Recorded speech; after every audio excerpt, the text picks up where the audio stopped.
Let's talk now to Renaud Foucart, who's a senior economics lecturer at Lancaster University. Good to see you again, Renaud. Welcome back to the programme. So as we were hearing there, the inflation rate in the euro area a rise last month and above the target. Christine Lagarde from the ECB saying that the darkest days of high inflation are behind them. But do you think she's spoken too soon and perhaps cut rates too soon? I think the news of today is pretty good news, and you need to look back at where we come from. Is that it is something that would have been unbelievable 30 years ago, that after the episode of super high inflation we had, we could go back so quickly on track and very close to this arbitrary but very important threshold of 2% inflation. So I think it comes at very small details, but I think the current trajectory of the European economy should allow her to cut rates further, and I think this is something that is deeply needed for the European economy. It's quite a mixed picture, though, isn't it, when it comes to European economies? Some of the larger ones, Germany, France, doing much less well than others. Yes, but it's also the beauty of having a large single market, is that this is how you see the benefits of the enlargement.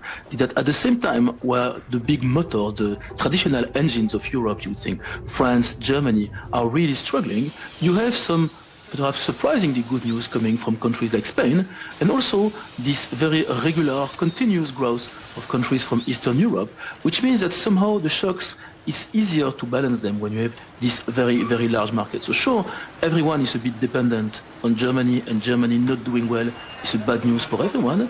But Europe somehow has some form of resilience due to the size of its market and the fact that you have perhaps not fully complete single market, but still free movement of people, capital and good. That means it's easier to absorb the shocks. So you sound pretty positive about the state of the Eurozone economy, but what are the headwinds facing it? We talked on the programme just now about consumer confidence, potential tariffs coming up. What are the problems that it could be facing? Well, I'm very optimistic about the possibility to cut rates.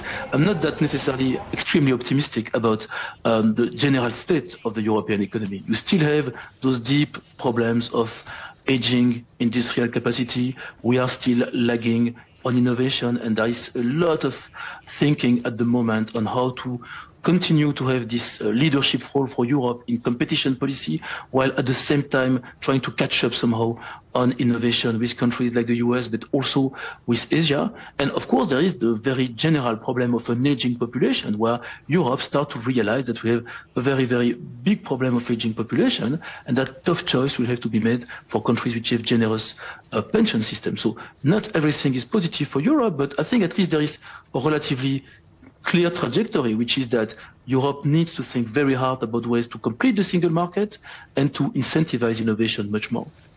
Renaud, good to talk to you as always. Thank you for joining us. That's Renaud Foucart from Lancaster University. Thank you.